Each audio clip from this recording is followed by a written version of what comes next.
চলো দেখিয়ে দিই আজ কালী পুজোর দিন কি কি রান্না বান্না করেছি। এই তুলে খাওয়া শুরু হয়ে গিয়েছে, দেখেছো আমি নেই আর তুলে খাওয়া শুরু করে দিয়েছে। চলো ফার্স্টে আছে সাদা ভাত, আর এখানে রয়েছে এ দেখো বেগুন ভাজা, আর এই আচ্ছা সে সকালে কুমড়োর বড়া ভাজাটা তুলে খাচ্ছো দেখেছো। আর এখানে রয়েছে পালং শাকের তরকারি, আর এখানে আছে শসা আর লেবু, আর এখানে রয়েছে আলু আর ফুলকপির তরকারি, যেটা আর কি মশলা ছাড়াই করেছি কালো জিরে ফোড়ন দিয়ে।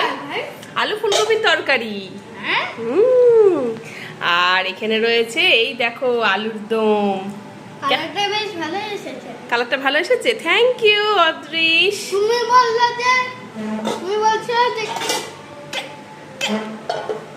আর এখানে রয়েছে ডাল, মুগের ডাল শসা দিয়ে। চলো আজ তো সব নিরামিষ মেনু। এই তো হচ্ছে আজকের মেনু। ওকে টাটা।